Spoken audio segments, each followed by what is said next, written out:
таныстым мұң тілімен. Жылағанда жүрегім күн тұтылып, қуанғанда күлкімнен төндірген. Руым көп солардың аттарындай, мінезім бар таулардың қатпарындай. Жырым бар бабалар хаттарындай, әшімім бар бейнеттің таптарындай. Қашан қазақ атандым мен азандап, әлі күнге білмейсің ей адамзат.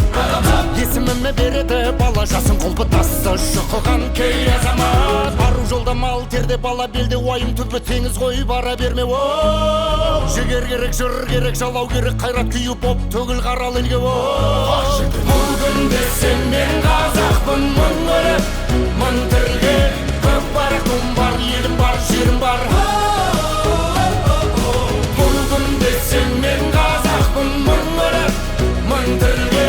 Көк барақым бар, елім бар, жерім бар.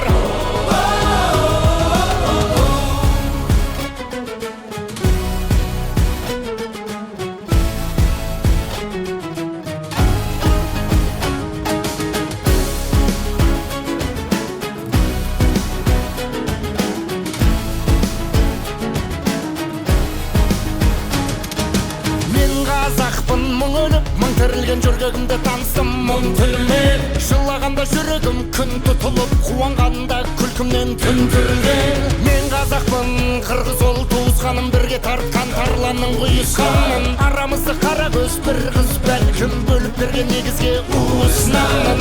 Мен қазақпын, бір биік денеспін мен, Европада, Азияда емеспін мен. Аралықпын жетінші материктей, бірақ барша адаммен телесіммен. Мен қазақпын, байтақ елмін, қайта тудым өмірге, қайта келдім. Мен мұнда бір тірілдім мәңгі өлмеске, айта берім келеді, айта бергім.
أعوذ بالله من الشيطان الرجيم.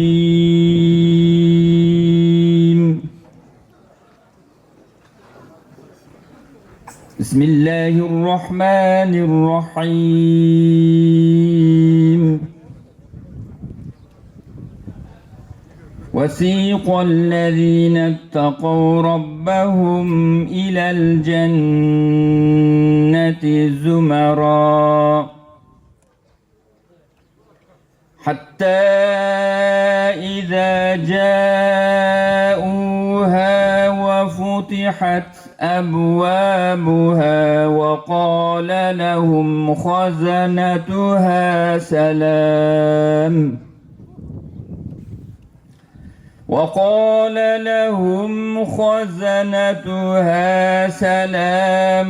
عليكم طبتم فادخلوها خالدين. وقالوا الحمد لله الذي صدقنا وعده وأورثنا الأرض نتبوأ من الجنة حيث نشاء فنعم أجر العاملين.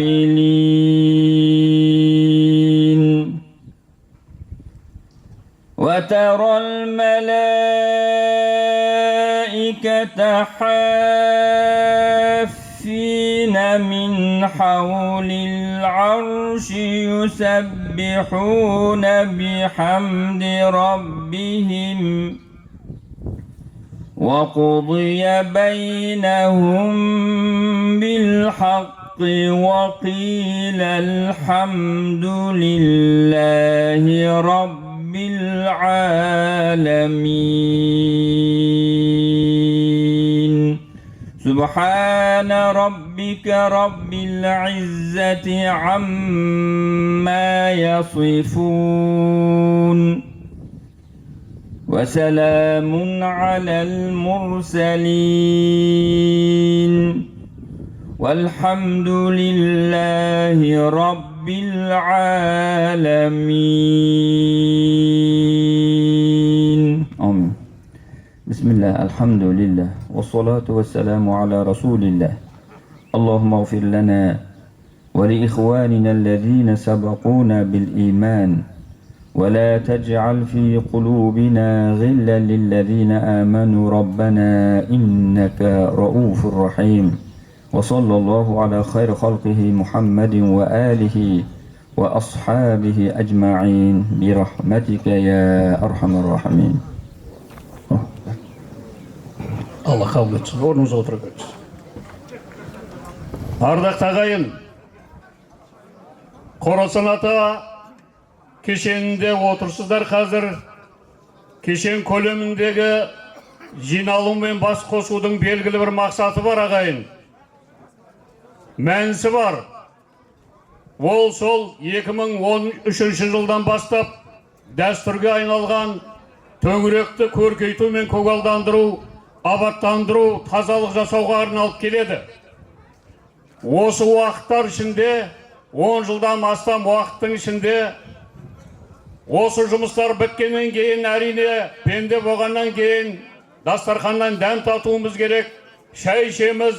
Осындай астарды, беріліп жатқан астарды әртүрлі өңірдің, Қызылорданың, Жаңақорғанның, Қожакенттің, Өзгенттің, Түркістанның, Көксарайдың, тағы да басқа елді мекендердің азаматтары, сонымен қатар осы төңірек Қорасан атаның төңірегіндегі жатқан әулие әмбиелердің ұрпақтары, Божбан атаның ұрпағы, Қараша атаның ұрпақтары ас беріп келе жатыр.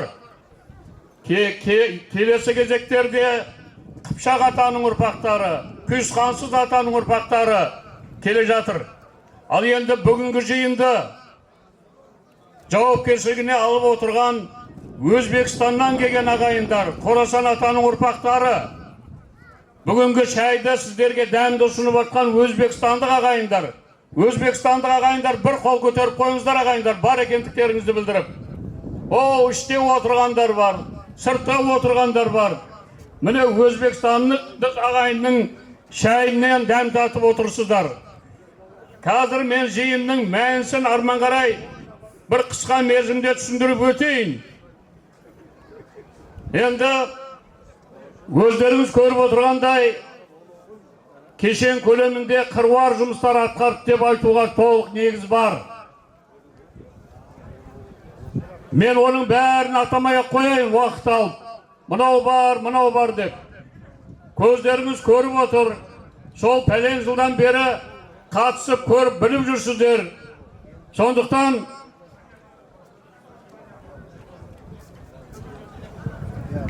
дегенмен келген орнымыздың, тұрған жеріміздің не үшін қадірлі екендігін әрдайым жаңғыртып айтып отырсақ артық болмас. Барлығымыз білеміз, әулие Алланың досы, Аллаға жақын адам, Алланың қамқорлығындағы адам, Алланың мейірі түскен адам. Бұл жерде Әбжәлі баптай әулие бабамыз жатыр. Оның төңірегінде ол кісіні пір тұтқан 300-дің өкілдері жатыр. Ұлы жүздің, орта жүздің, кіші жүздің өкілдері жатқандығын біліңіздер ағайындар. Осы себептен де бұл жер киелі де қасиетті, қадірлі жер. Әбжәлі баптай бабамыз дін аша келген, ірі ислам дінінің өкілі екендігін білесіздер. Ислам діні ұлтымыздың басты рухани негізі, ата-бабаларымыздың ұстанған, қастер тұтқан жолы. Әлімсақтан мұсылман болған халқымыз әркез діні мен дәстүрін қадірлеп, ғасырдан ғасырға осы екі қасиетті ұғымды ұштастыра білу арқылы Құдайға деген құлшылығын жасап, дархан мінезінен таймай, ұрпағын ізгілікке тәрбиелеп келген. Өмірлік тұрмысымызға айналған дәстүріміздің көбі осы асыл дінімізден бастап алған ағайын. Осылайша асыл дініміз қазақ халқының рухани дүниесін қанағаттандырып қоймай, халқымыздың танымы мен мәдениеті менен біте қайнасып кеткен. Осы кезге дейін сіздерге мемлекет басшысы Қасым-Жомарт Кемелұлы Тоқаевтың мынадай сөзін естеріңізге сала кеткім келіп тұр. Жұрттың діни сауатын арттыру керек. Азаматтарымыз шынайы исламның құндылықтарын білуге тиісті. Сол құндылықтардың халық арасында түсіндіріп дәріптеу қажет. Әсіресе өскелең ұрпақтың рухани тәрбиесіне ерекше көңіл бөлген жөн. Көзі ашық, көкірегі ояу, білімді, санасы сергек ұрпақ ұлтқа адал қызмет етеді деген болатын тұғын.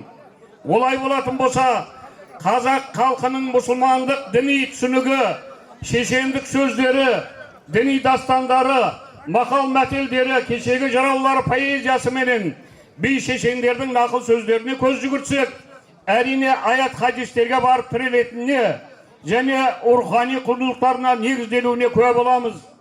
Алаш ардақтысы Ахмет Байтұрсынұлы бір сөзінде былай деген екен: қазақтың өлеңді сөзді сүйетін мінезін біліп, дінді халыққа молдалар өлеңмен үйреткен.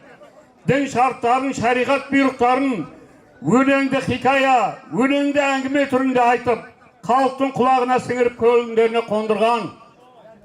Шынымен де Алла атымен бастадым сөз әлібін, жарылқаған жаратқан бұл бір тәңірім деп сөз бастаған Жүсіп Баласағұннан бастап, бергі сөз бастаған жырау шешендеріміздің ешқайсысының аузынан Алласы түспеген. Хакім Абайдың Алланың пайғамбардың жолындамыз, ынтамызды бұзбастық иманымыз деуінің өзі қазақ халқының қандай жолды ұстанғандығын анық көрсетіп отыр. Енді осы бағытта сөз жалғаудың мынандай мүмкіндігі туып тұр. Қорасан ата кешенінде атқарылған жұмыстарды айттық. Енді атқарылатын жұмыстардың бірнешеуін айтайын, өйткені шығып сөйлеушілерге бір негіз болу үшін. Алдағы уақытта түбінде қазақ мемлекетінің киелі жерлерінің географиясына енген Қорасан ата. Бұл жерді біз келешегінде діни туризмнің негізгі нүктесіне айналдыру ниетіміз бар. Ол жолда біздегі қалыптасып келе жатқан жаңа мұражайды көрген боларсыздар. Мұражай Алла қаласа таяу уақыттарда бітеді. Мемлекеттің теңгеріміне беру жұмыстары жүріп жатыр қазір. Сонымен қатар Ашық аспан мұражайы да қолға алынып жатыр. Одан әрі туризмнің әлеуетін кеңейту мақсатында мемлекеттік қаржылай қолдау жүйелері арқылы кең бағытта қызмет атқарғалы отырмыз. Екінші, қазақ халқының байырғы қалыптасып келе жатқан дәстүрлі дінін насихаттайтын шәкірттер даярлау мақсатында Қорасан ата кешенінен 25-30 орындық медресе құрылып қолға алынса деген мақсатымыз да бар. Алла қаласа ол да қолға алынатын шығар. Сонымен қатар ақпараттандыру мен насихат жұмыстарын ұдайы қолға алатын боламыз. Абаттандыру бойынша қос күмбезді кесене жанынан маңайынан биіктігі 50 метрге дейінгі жоғары болатын минарет мұнара тұрғызылатын болады. Бұл сөз, минарет деген сөз, арабшадан аударылғанда маяк немесе жарық орын дегенді білдіреді екен. Сондай алып үлкен маяк орнатылғалы тұр. Сонымен қатар Қорасан ата кешеніне кіреберіс жердегі темір қақпаның орнына сәулетті кірпіштерден қаланған, архитектурасы айрықша ерекше, аса зор, дәулетті қақпаға айналатын үлкен биік қақпа тұратын болады. басқа да алға қойылып жатқан межелер бар. Олардың бәрін мен енді бүгін жайып салмай қояйын. Арман қарай біз сөзді жалғау үшін келесі кісілерге, қонақтарға бергелі отырмыз.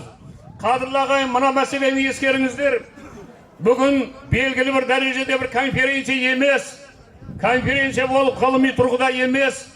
Егерде кімдер келіп бұл жерге өзінің идеясы бар болса, пікірі бар болатын болса, келіп айта беруіне мүмкіндігі бар ағайын. Қазіргі мен бірінші сөзді біз қазақ елі білетін, қазақ еліне танымал, үлкен журналист, үлкен жазушы, кезінде үлкен қызметтерде президент әкімшілігінде жұмыс жасаған, КМДБ-да секретариатта жұмыс жасаған белгілі тұлға Бақтыбай Айнабековтей көкемізге береміз, қатысып отыр бүгін.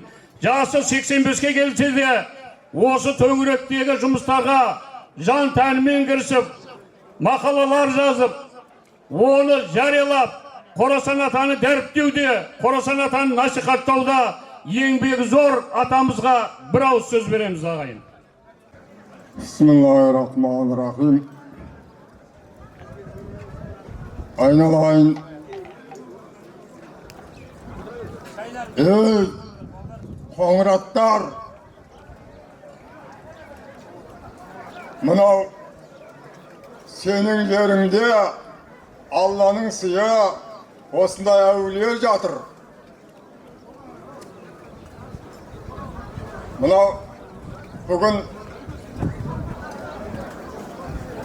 осы отырысты бастап ашып отқан мынау академигімізге көп рахмет айтамыз. Біздің атадан қоңырат деп айтқандағы нәрсен қалыптасқан дәстүр, мынау жаңа қорған ошақтың үш бүтіндей 3 жыл ағайыннан тұрады. Ол қоңырат осы жердің егесі тосын төрімізге мейман қылған қожалар және сунақтар, дінді насихаттайтын, Алланың жанашырлары, адамды имани жолға тәрбиелейтін атадан қалған дәстүр бұл. Біздің қоңырат аталардың ар жағынан келіп жатқан дәстүр. Төріміздің көркі болып, Алланы әңгіме айтқан қожалар. Ал енді сунақтар солардың қабатында қызметші болып келді. Қазір мінекей сол дәстүр әлі жалғасып келатыр. Мен кешеден бері осы жерге бір 3-4 жылда келмей қалдым. Асыл айналайынына рахмет, шақырып осындағы төраға болып жұмыс істеп жатқан. Келіп кетсеңіз қалай болады деп. Өйткені біз Қорасанның сыртта жүрген шақшымыз осы. Осы топырақтың егесі болғаннан кейін, осы топырақта өскеннен кейін, осы әулиенің қасиетін білгеннен кейін, кезінде осы мынау топырақ болып қалған кезде осы 4 дуалын көтеруге дәнекер болдым мен. Одан кейін молдалардан бастап ойбай мына қағбаны алып тастаймыз деп келіп отқан кезде тарт қолыңды Қорасаннан деп айқайлап, облыстық әкімменен ауданның әкімдерінің аяғын тартқызып, осы жерде молдаларының аяғын тартқызып. Өткені дүмшелер көбейіп кетті о кезде. Әулиенің қадірін, қасиетін білмеді. Әулиені ұмытуға болмайды. Бізге сол еңбегі сіңіп кеткен әулиенің үлкендігі Алланы насихаттап, талай өмір адамға келіп кетті. Ал әулиелер неге қалды? Алланы насихаттағасын, дінді насихаттағаннан кейін осы күнге дейін біздің ортамызда өшіремін деген мені өшіре алмай келе жатыр адамдар. Өйткені Алланың дінін насихаттаған адамдарды Алла еш уақытта ұмытпайды. Сондықтан мынау айтып жатқаным, жер дастархан қоңыраттікі бүгінгі асты беріп жатқан, мынау Өзбекстаннан кетіп қалған, кешегі осы жерде өскен қожалардың ұрпағы кешегі бір замандарда қуғын көріп, діннің иелерінің ұрпақтары кетті, ал бірақ солардың бабалары осында болған.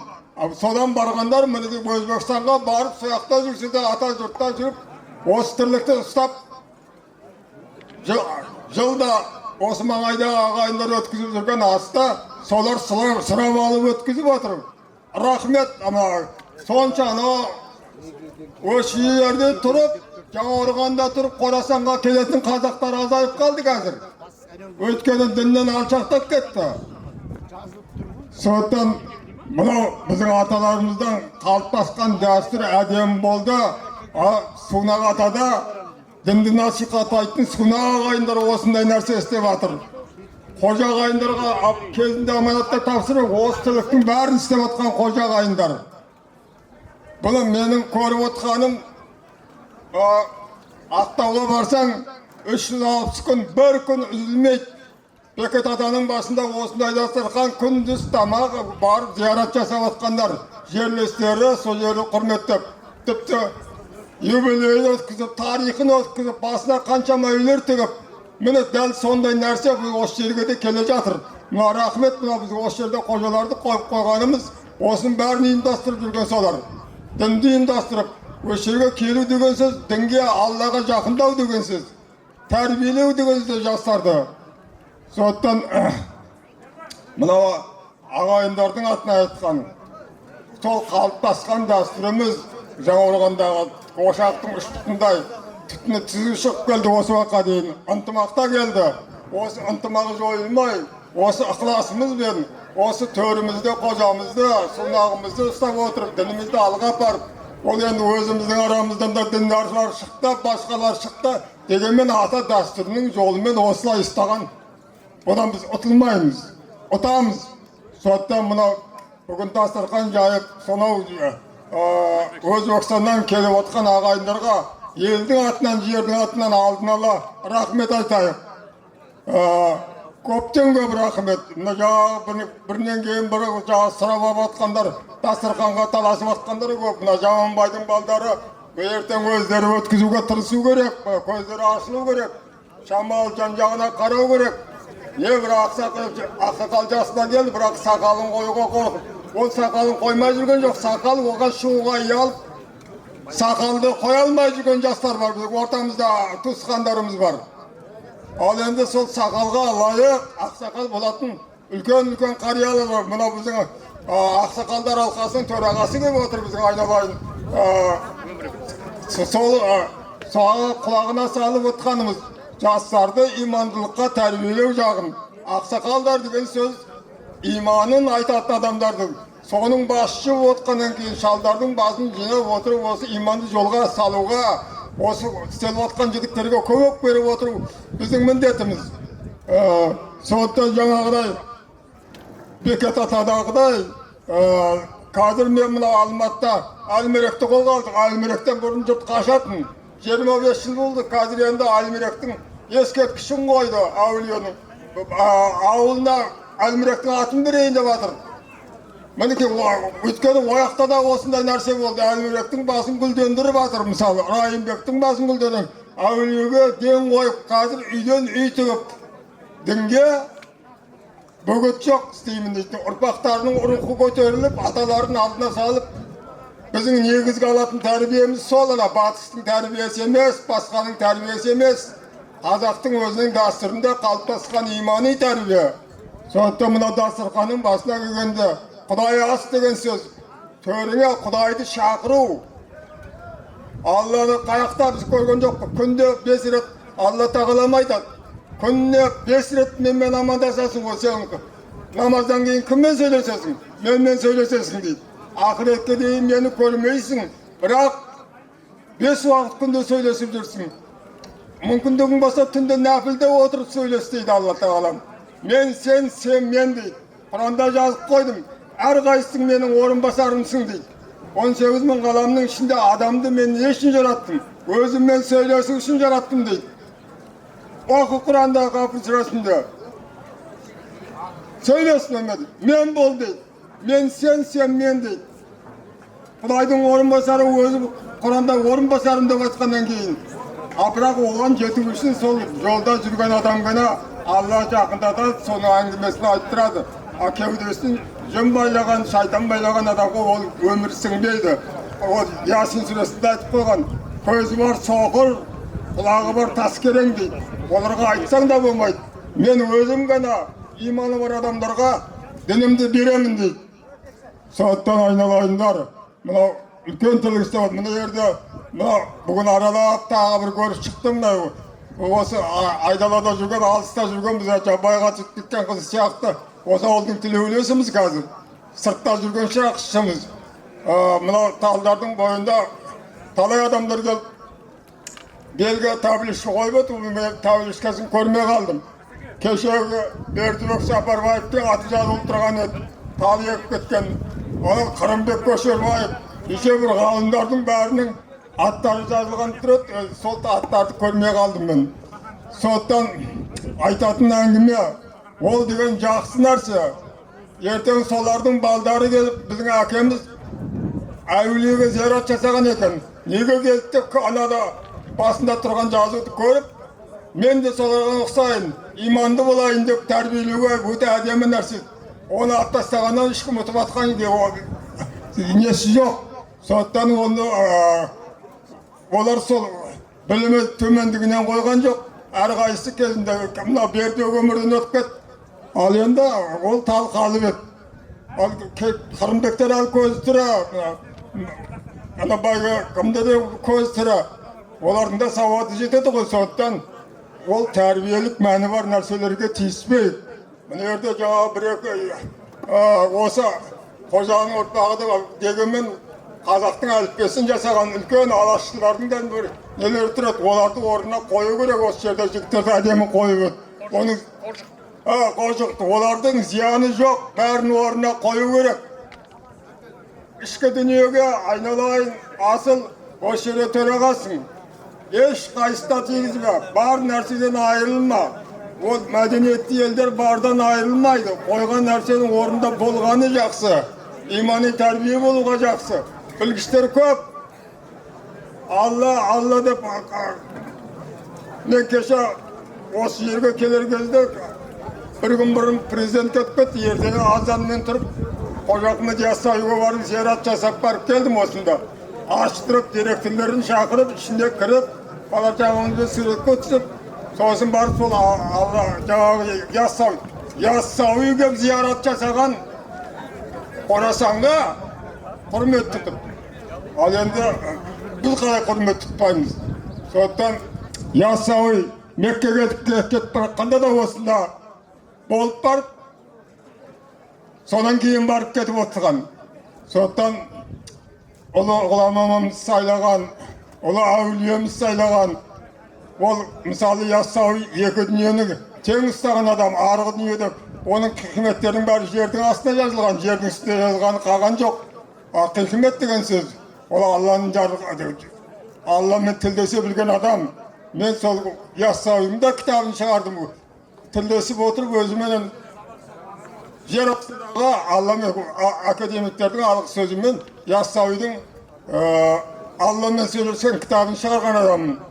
Сондықтан айналайындар, мынау әулиеге құрметіміз, мынау соған бағыштап отқанымыз, әулие жоқтап жаңағы тиіскендер бар. Әулие қақтан болмайды. Әулиеге кім? Кеше біздің ата бабамыз солардан ұрпаққа келдік. Алла тағалам айтады, әкеңді шешеңді сыйла дейді. Сен содан туылдың, жауын жақсы жаман мен айтам, сен айтамайсың дейді.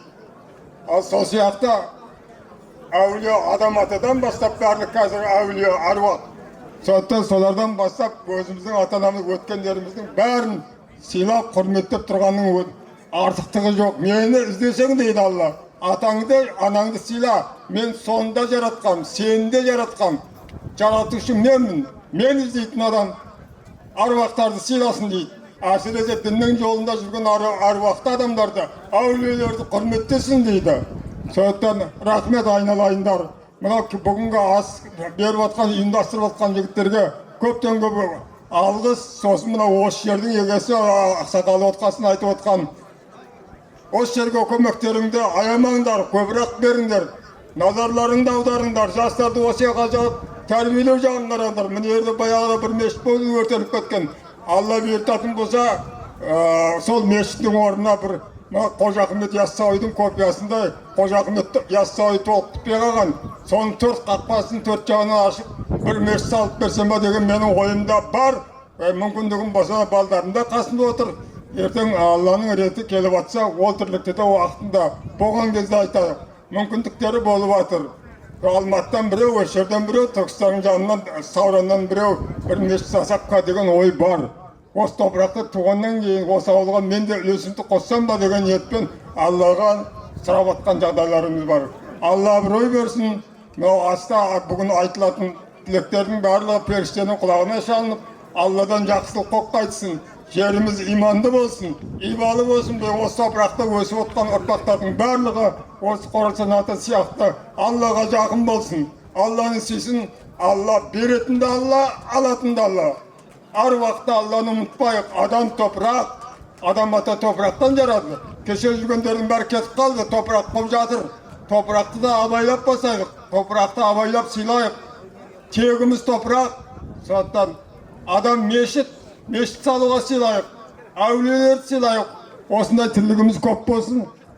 Ар уақытта жақсылық табасын. Жылда беріп жүрген мынау астарың баянмен болсын да, осы мүмкіндігінше осы жерде жыл 360 күн қабатынан жаңағы ас беріліп, осы жерде адамдар тәрбие алып кетіп жатсын. Алла абырой берсін. Айналайын рахмет. Бүгін жақсы бастап отырсың, аяғына дейін өсіп алып отыр. Тізгіндеп отыр. Рахмет. Кісілігін көрсететін беруге кісілік жүрмейді ешкімде. Берді Алланың жолында ғана тірлік айтылады. Діннің жолындағы әңгіме. Ибалы, тәрбиелі мына бүгінгі тірлігіміз жастарға өнеге болсын. Алла абырой берсін. Бүгінгі оқылатын Құран дұға сауаптарымыз қабыл болсын. Аумин. Рахмет. Келесі пікірді, сөзді Жаңғырған ауданының ардагерлер кеңесінің төрағасы Тақырбасов ағамызға. Құрметті асқа жиналған қауым, енді бағана осы астың қандай себеппен қалай болып жатқан, кімдер ұйымдастырып жатқан, Әсекең бәрін айтты. Біз енді естіп те жүргенбіз, осында хабардар, бүкіл Жаңғырғандағы енді үлкен кісілердің бәрі хабардар, елді танитын, ел білетін азаматтардың бәрі. Ол енді оның үстінде бұл үрдіс болып қалған қазір Жаңғырған ауданында. Тем более мына Қорасан ата бабаның басында жылына осындай, жылда осындай көктемде енді мынау елдің жаңағы жер көктеп, енді көшеде кететін уақыт келген кезде осы арнайы ас береді, оны бағана да айтты. Бүгін енді өзбекстандық бауырларымыз ас беріп жатыр екен. Мына астарыңыз қабыл болсын деп айтқым келеді. Мынау иманды тірлік істеп жатсыздар. Елге тірлік из қалатындай тірлік істеп жатсыздар. Ол енді болса да көшетті деп осы еккен шығарсыздар енді кешеден бері енді. Сондықтан ол енді мынау осы Қорасан баба атамыздың басында енді шындығында да ол енді бұл осы діннің арман қарай жалғасуына қазіргі уақытта осы діннің нағыз ол енді кемел шағына келгендей жағдайға ол ұйытқы болып жүрген жер. Енді мен шынын айтуым керек. Мен енді осы да мысалға Қорасан ата бабаның ауданның басшылары, облыстың басшылары, осында біздің келген министрлер барлығы осы Қызылорда облысына келсе, аяқ тіресе, осында келіп басшылық жасаса, солардың бәрі осыраға келіп, зиянат қылып, осыраға өздерінің іздерін қалдырып кетіп жатыр. Өздерінің мүмкіндіктеріне қарай осыраға жақсы тірліктер істеліп жатыр енді. Кеше Бекеңнен басап, одан кейін Қырымбек Елеуіш бар, одан кейін кеше осы Нұрлыбек бауырымыз бар енді. Осында енді көптеген тірліктер істелді. Осыраны абаттандыруға, көркеюіне, елдің осында келіп ол енді мүмкіндік жасауға, мына жерден керек болса, бір ауданның басшысы келіп, мына жерден қонақ үй салып берді, ғалым деген бауырымыз Әміреев. Енді осындайлар көп енді. Ибрагим Айбулаевтар мысалға осында аудан әкімі болған кезде мына жерге жол салды, свет салды, ол да келді Бекең кезінде. Одан кейін Мұхит Исмаилов деген азаматымыз болған ауданның әкімі. Осында Қорасанның 1500 жылдығын өткізгенбіз осы арада. Ол енді содан басталды, содан бері әлі олар тыйылмай келе жатыр. Осында қазір енді свет те келіп тұр, Құдайға шүкір. Ол енді келетін азамдардың басы, ол енді басы да аяғы да бұл емес. Енді кейбір жаңа Бәкең айтып жатыр, осында көптеу келеді ғой деп. Бұған енді burada ешқандай күнделікті адам бұрадан үзілмейді. Бәке, ешқандай адам үзілмейді бұрадан Қорасаннан. Қорасанға осы анаяқтан да, мұнаяқтан да, Алматыдан да, Атыраудан да, Ақтаудан да барлық жерден келіп зиянаттық жасап жүр. Сондықтан енді бұл болосон зиянат ететін орынға айналды. Қазір осы осындай насихаттың арқасында қазір ауданда мешіттер көбейді. Әр ауылда бір мешіт бар қазір. Ауданның орталығында 10 шақты мешіт бар қазір. Осының бәрі мына Құдайдың жолына түскен. Ол енді Құдайдың осы Құдайды таныған азаматтар мен азаматшалардың арқасында. Ол енді қазір мешітке барсаңыздар, барған азаматтар мен азаматтардың көбісі жастар. 60-70% жастар мешітке зиянат қылатын, мешітке оқитын. Сұрада әрқайсында мешіттің жанында осындай медресе сияқты дінді үйрететін, осындай уағызды үйрететін азаматтар сұрада оқып ілім алып жатыр. Енді Құдайға шүкір деп айтуымыз керек. Мына Әсеке, ол енді өзіңіз басшы болып жүрсіз, мына Қорасан бабаның қолымна ұрпағына. Осы араға басшылық жасап жүрсіз. Енді сіздің енді қабілетіңіз де, сауаттылығыңыз да, ұйымдастыру қабілетіңіз де, ол енді пейіліңіз де осыған арналған. Енді өзіңізбен бірге талай қонақты бірге қарсы алдық. Оларды осы насихатында жүргіздік. Өздері де ырза болып кетті. Келгеніне, мына жерден қасиетін естігеніне, басында отырып, барына мана суға түскеніне шейін. Кейіннен маған ызбандап айтып жатыр. Осы барып, Қорасанға барып, бір жаңарып қалдық, жасарып қалдық, қазарып қалдық деп жатыр ғой. Сондықтан енді осындай тірліктер болып жатыр. Бұл арман қарай жалғасатынына мен сенемін. Қорасан ата бұрыннан белгілі ғой, Құдайға шүкір. Ол енді бүкіл Қазақстан білет, мұсылман әулеті білет, мұсылманның бәрі білет Қорасанды. Сондықтан енді бізде айтатынымыз осы жерде осы туымыз биік болып, мұсылмандықтың орталығы бола берсін. Қожа Ахмет Яссауиден кейінгі ең осы араға көп жиналатын мұсылмандықты осы арадан үгіт насихатын алып кететін, сөйтіп тәуетіп кететін осындай жер. Бұл енді бұраның жақсы қасиеттері әлі де арылған жоқ деп есептеймін. Осы араға келіп кеткендердің біразы басына келіп қонып, содан тілеу жатады. Содан енді ұрпақты болып атқандары бар, Әсеке. Соларды біз өзі құлағымызды естіп жүр.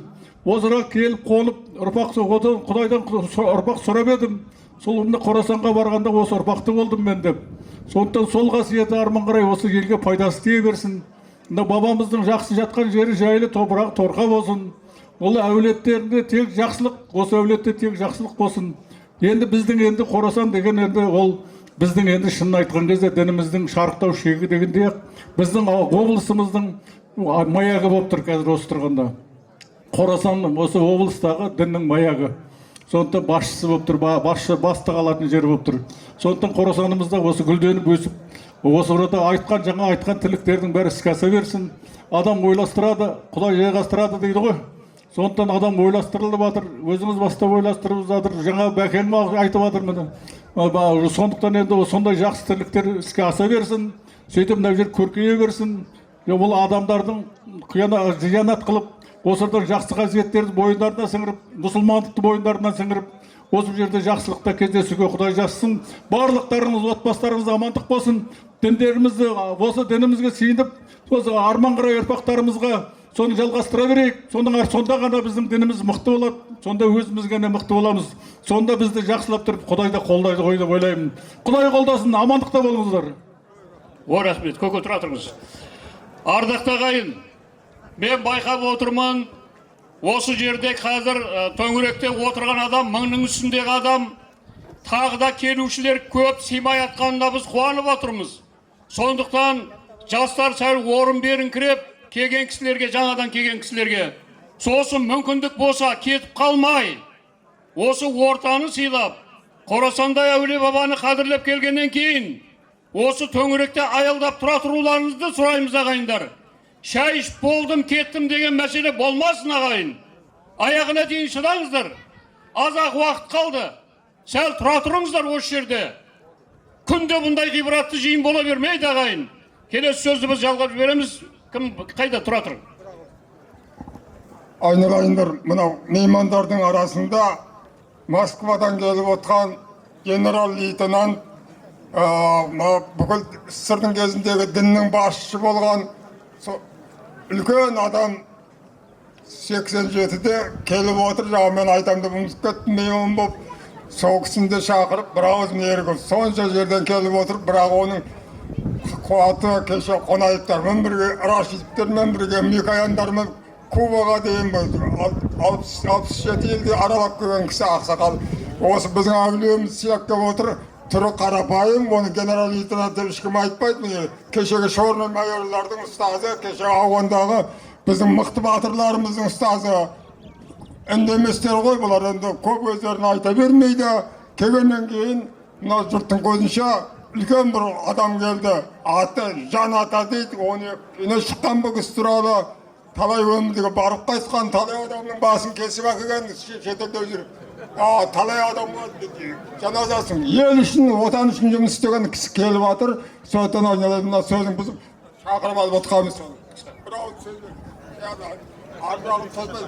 Құрметті қауым, құрметті нешектер, құрметті балалар. Мен үлкен балым 64-те, үлкен немерем 42-де. Мен 1939 жылғымын, 87-темін. Содан кейін айтқым келеді, 67 мемлекетте болғанда қазақ елінің ұлдары маған ұнаған не үшін? Бірінші, ер азамат оң қасиетке болу керек. Бірінші, ер азамат ерлігін көрсету керек. Екінші, ер азамат отанын қорғау керек. Үшінші, ер азамат айтқан сөзінде тұру керек. Төртінші, ер азамат екі сөйлемеу керек. Бесінші, ер азамат отау құру керек. Алтыншы, ер азамат табыстару керек. Жетінші, ер азамат Құдай қосқан жолдасын өмір бойы сыйлап өмір сүру керек. Сегізінші, ер азамат бала-шағаға үлгі болу керек. Баладарды өсіріп жеткізу керек. 49 жасқа жеткенше ағайын туысқан, құда жежат, нешек пен қарындастарға үлгі болу керек. Мен сияқты шал болғанда ақылшы боп, дана боп, адасқанға пана боп, жақсыны мақтап, нашарды жақтап, батасын беріп, тілеуін тілеп, ақылын айтып, Аллаға сиынып, Алла сөздің басы бістімілі, Құранның басы бістімілі, бістімілі қылма, алтын садық хазірет, бізге де медет ет, айналайын құдірет, сиындым сізден бір медет, сізден медет тілеймін, ондай көрсімді жаратқан айналайын Алла, деп тұрып өмір сүру керек. Міне бүгін мен сендерге келіп отырғаным, бірінші рет бұл жерге мен 1956 жылы келгем, аямбен. Екінші рет 1966 жылы келгем. Мен жерде шырақшы баланың Нұрғожа атасы, әкесін көрген адаммын мен. Содан бүгін мен жерге Қорасан атаның басына бұрын кеп жүргеннен кейін, естігеннен кейін, ас берет дегеннен кейін, осы нешектер Өзбекстаннан Қорасан атамыздың ұрпақтары ас берет дегеннен кейін, Шараф Рашидовпен көрген адаммын. Шараф Рашидовпен екеміз 12 қаланы аралаған адамыз.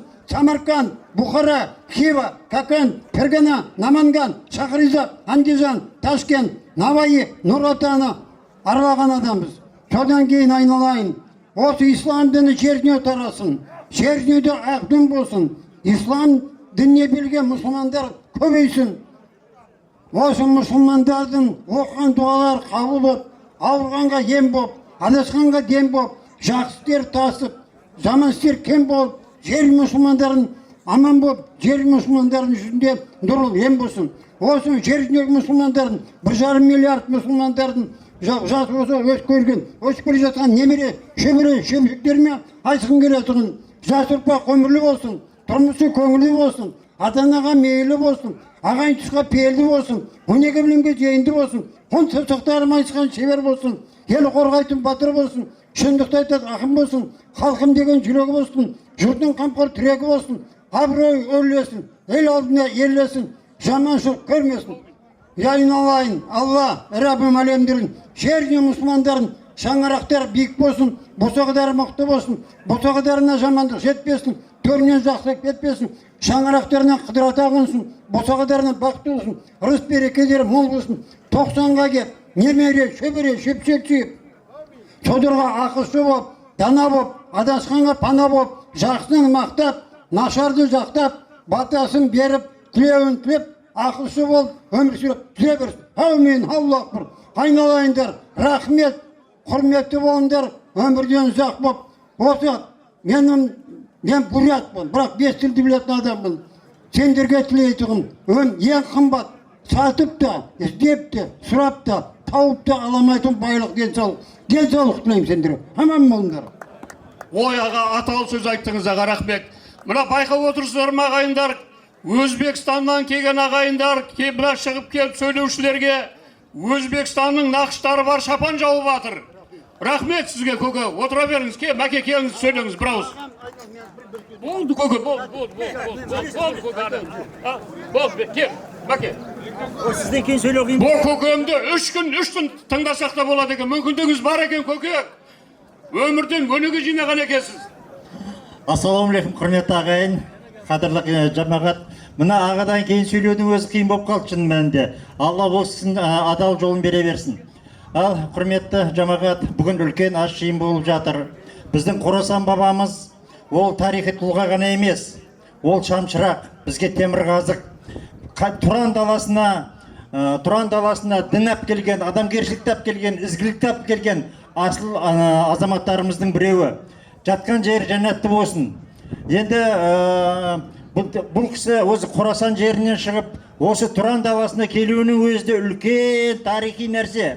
Ол кісілі жаңадегі ізгіліктің, өркениеттің нағыз өзін алып келді. Тұран даласында оған дейін ислам жоқ еді. 1751 жылы арабтармен Қытайлар соғысқанда мына Талас өзенінің бойында. Міне осы жылдан бастап осы Тұран даласына имандылық, ізеттілік, мәдениет келе бастады. Міне осы бабаларымыз, асыл сүйегі асыл бабаларымыз бізге өркениет әпкелді. Атаны қалай сыйлау керек, баланы қалай тәрбиелеу керек, қалай халыққа қызмет ету керек. Міне осының барлығы осы асыл аталарымыздың арқасында келді. Алланың аманатын осы асыл аталарымыз Тұран даласына алып келді. Сондықтан ол кісілердің жатқан жері жәннатты болсын, жандары жұмақта болсын. Осында ізгі істеп жатқан ағайынға сіздерге көп рахмет. Жаңақорғанның азаматтары, міне досым Асылбектің жасап жатқан ізгі нәрселері, істері өте керемет нәрсе. Қазақта бір жақсы сөз бар. Өлі риза болмай тірі баймайды деген. Ол аруақты сыйлау, ол бізге ата-бабаларымыздан қалған мұра. Сондықтан мына істеген атқарған шараларыңыз ұзағынан болсын. Бұл тәрбиелік мәні бар нәрсе. Мына балдарымыз осыны көріп өседі, осыдан үлгі алады, осыдан үлкенді сыйлау, аруақты сыйлауды содан үйренеді. Сондықтан сіздерге үлкен жақсылық тілеймін. Жасаған жұмыстарыңыз ғұмырлы болып, аруақтарға тие берсін. Рахмет. Шапан жауып беріңіздер. Келесі тілекті қадірлі ағайын осында қатысып отқан Бахарадин Нұғманұлы деген азамат отыр. Жаңа келді, кешіп келді бір жұмыстармен. Сол азамат қазақ елі бойынша осы біздің асыл дінімізді насихаттауда айрықша еңбек етіп жатқан азамат екендігін сіздер ақпарат құралдарынан көріп біліп жүрсіздер. Сонымен қатар осы Қорасан атаға да жасаған еңбегі, теңдессіз еңбегі бар екендігін біз өзіміз білеміз. Сондықтан бәкең бір ауыз, Бахарадин бауырымыз бір ауыз келіп. Құрметіміз бар, келіңіз. Ассалаумағалейкум ағайын.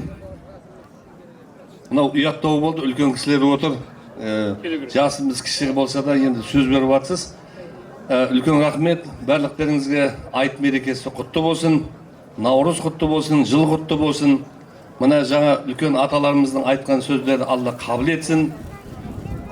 Бүгінгі беріп жатқан ас қабыл болсын, еліміздің жұртымыз аман болсын, жақсы күніміз мол болсын, амандықта, жақсылықта, тойда кездесуді Алла нәсіп қылсын деп бата істеймін. Болды, басқа мен ештеңе айта алмаймын. Бір минут тұра тұрыңыз. Ондай болатын болса біз Бахарадин бауырымызға жасаған еңбегі үшін орамал толмай жол болады деген есеппенен біздің сонау үлкен атамыз Әзіреті Али ибн Абу Талибтің кезінде өзі ұстаған нышан, қылыш, Зұлфқар қылышын тартып өтуге рұқсат етіңіздер ағайын. Сонымен қатар Өзбекстанның зерлі шапаны, тағы да бір шапан бар, тағы да Өзбекстанның зерлі шапаны бар. Ана қылышты алып келіңіз, бер алып кеш.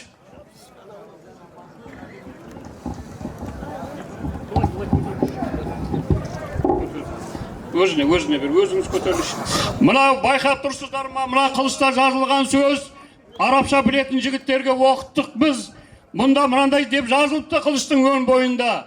Нағыз қылыш Зұлфар, нағыз азамат Әли деп жазылыпты мына қылышта. Сондықтан біз айтамыз, дінді насихаттап жүрген бүгін нағыз азамат біздің Бахараддин. Сол қылыштың нышанын осы кісіге тарту өтеміз ағайындар. Қабыл ал. Рахмет. Аллаху Акбар. Аллаху Акбар. Отыра беріңіз. Отыра беріңіз. Өзбекстанның шапанында алыңыз оны. Ерекше колориті бар. Келесі сөзді қадірлі ағайын тілекті. Осы Қорасан атаны біз айтамыз.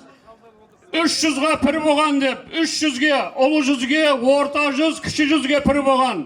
Сондай, бұл мынау Қызылордадан келіп отқан бүгінгі Абай Дәулеттің бас директоры Мұрат ініміз бар. Беркеңізші Мұрат ініміз. Мұрат ініміз қайда, Мұрат? Кетіп қалды ма? Ондай болатын болса, келесі сөзді біз Абай, мына сөзді қараңыздар мына. Махаббатпен жаратқан адамзатты сен де сүй, ол Алланы жаннан татты дейді. Абайдың сөзі. Абайдан артық қазақ елінде данышпан жоқ ағайын. Сол Абайдың ұрпағы, өзі қандай ұрпақ екенін қазір айтады. Осы жиынымызға қатысып отыр, сол кісі бір ауыз сөйлесін. Ал құрметті сыр өңірінің қалайық, бүгін ұлыстың ұлы күні, Наурыз мерекесі, айт құтты болсын дегім келеді. Баршаңызға теңіздей таза денсаулық, көлдей тасыған бақыт тілеймін. Сыр өңірі дамый берсін, өсе берсін. Енді мен өзім таныстыра кетсем, мен Шығыс Қазақстан Абай облысынан келіп тұрған азаматшамын. Шәмшия Шәкіртқызы, Абай Құнанбаев атамыздың шөпшөк жиенімін. Ортаншы ұлы Абдырахман Әбіш деген атамыздың Рәбиға Әбіш қызы деген менің әкемнің апасы.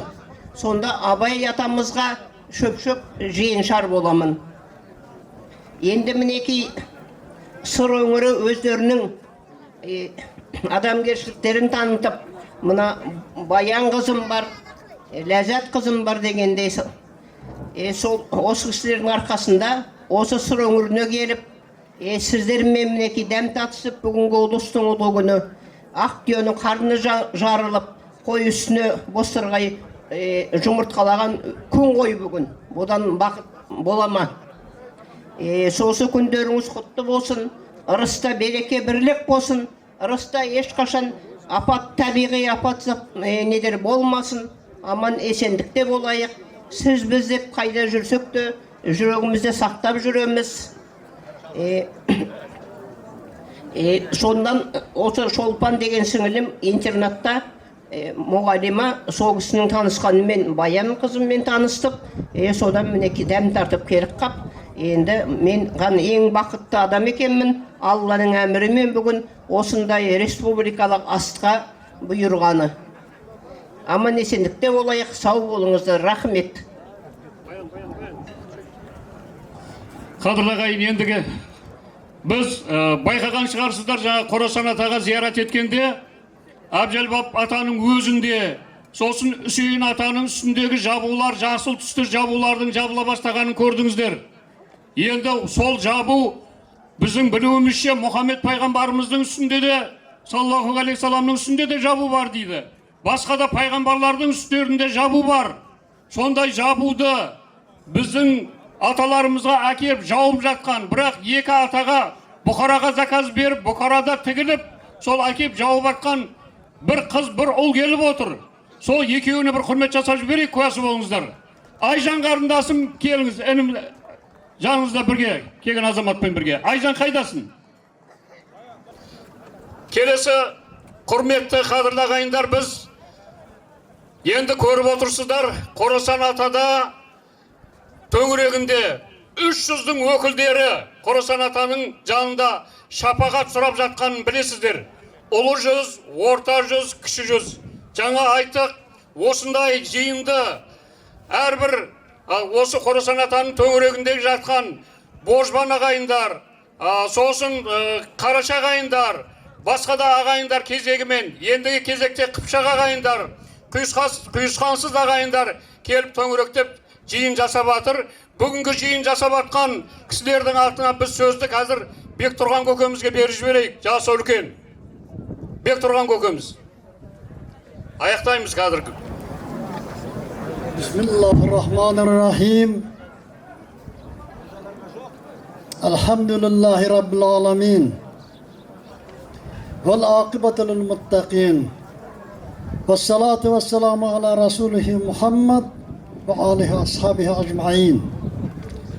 Assalamu aleyküm. Keng dala ülken baytak rekemendi alımlarga bay, batırlarga bay, keng peyildi, asa meyrimdi Kazak eli. Va kadırlı hürmeti tuğustar, dostlar, ağayınlar, kudalar, jegratlar, atalar, analar, sizlerge komşu tuğuskan Özbekistan memleketinde жасаушы tuğustardan жалынды салем. Екі мемлекет басшылары бір-біріне қандай құрметпен қараса, екі елдің азаматтары да соған жараса, арадағы туыстық қарым-қатынастарын нығайта түсуді. Халқым бүгін аса құрметті Абжалыба бабамыздың құрметіне бас қосып жиылып отырмыз. Сонау заманда бабамыз Йемен мемлекетінде патша болып отырған. Пак ислам дінінің шақыруымен, жүрек әмірімен патшалықты жиыстырып, шығысқа шаш дәулетіне қарай, соғыс құрумен емес, ислам діні үгіттеумен халықты мұсылманшылыққа шақырып, имандылыққа, тазалыққа шақырып, осы кең далаға келді. Өзінің Алла алдындағы борышын бажарып, дін жолында қаза тапты. Міне біз осы кісіден өрбіген ұлтпыз, ұрпақпыз. Біз бабаға қаншалықты қызмет қылсақ та, ол аз. Маған берілген аз уақыттан пайдаланып, туыстар, барлығыңызды үлкен айт мейрамы менен, Наурыз мейрамы менен құттықтаймын. Және де арзымас мына сауғаларымызды беріп жатыр. Ол енді біздің тапқанымыз азырша. Мына көріп құрсанмыз. Не Өзбекстаннан келген екен, тіліміз өзбекке кетіп қалады біраз. Оған қапа болмайсыздар енді. Осынша жиналықты басқарған осы азаматтарға, міне önümіз осы алдымызда тұрыпты, міне басқаларға да бізге қызмет жасап жатыр бәрі. Тамақ тасиды ма, шай қойып жатыр ма, басқа бар қызметке біз разымыз. Еліміз тыныш болсын, жұртымыз тыныш болсын, халқымыз аман болсын. Етеуірлер үшін рахмат, саламат болыңдар, сау болыңдар. Ардақты ағайын, біз айтып жатырмыз төңірек осы Қорасан атадай әулие бабаны қадір тұтқан, пір тұтқан азаматтардың есебінен толығып, жаңарып келе жатқандығын білеміз.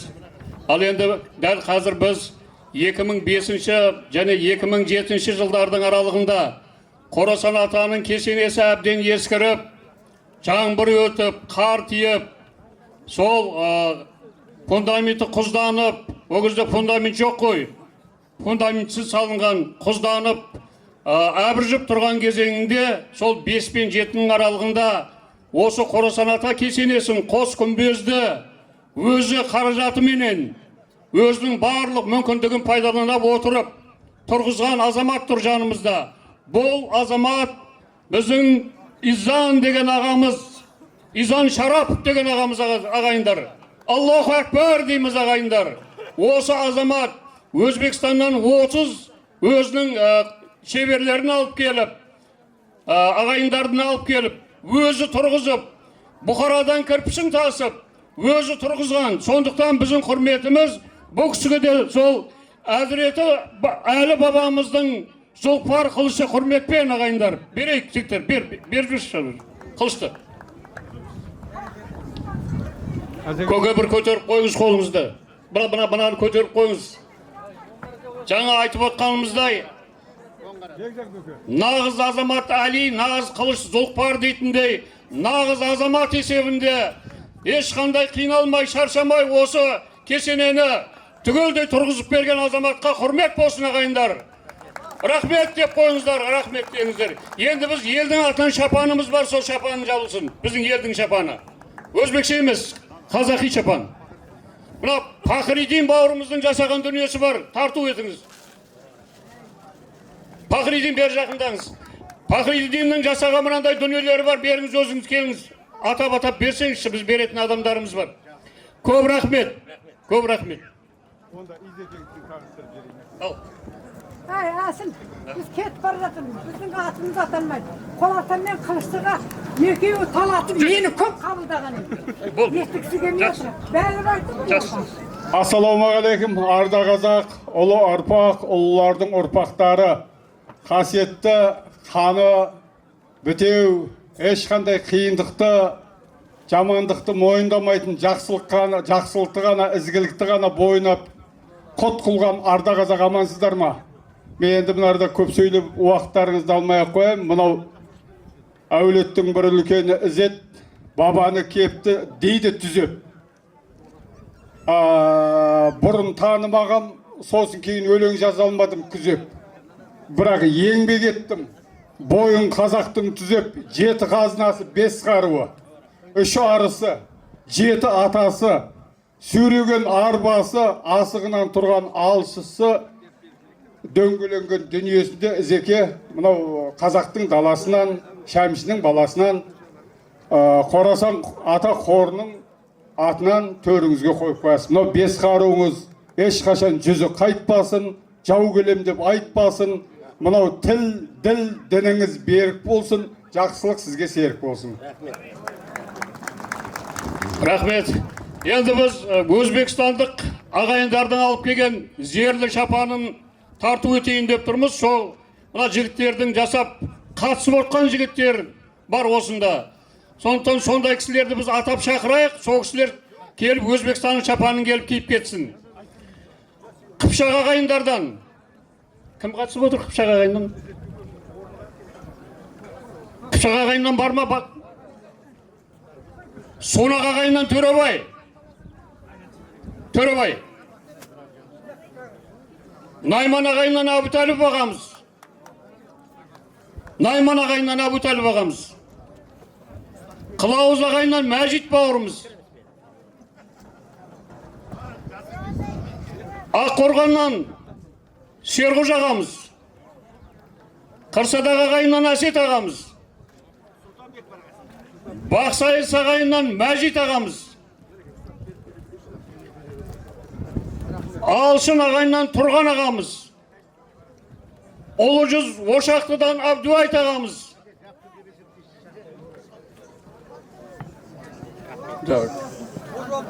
Божбан ағайыннан Әпсаттар ағамыз. Сонымен қатар Естәулет ағамыз. Естәулет. Қарашадан Әлібек ағамыз.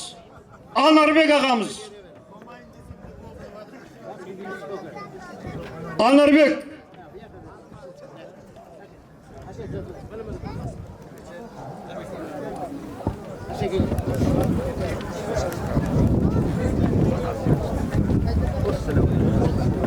Сейітқожа ағайыннан Ағабай.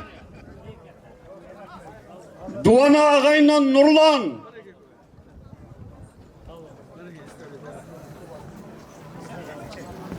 Сосын құқық саласында жұмыс жасайтын Бақтыбай інімізге. Бақтыбай ініміз отырған болу керек осы жерде. Мейірбек Түйебаевқа. Төлеңгіттен Мейірбек. Батталып Мұстапа ағамызға. Абзал Икадан Мұрат ағамыз інімізге. Бөрхан інімізге. Тағы да басқа кісілерге сосын айта береміз. Келіңіздер, алыңыздар.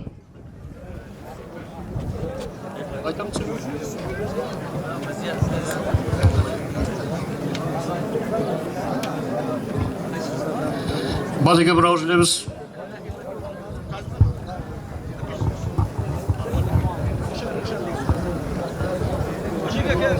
Құрметті жамағат, қадірменді ағайын, аса қадірді осындай мүмкіншілікті жасап отқан мынау Өзбекстаннан келген ағайындар.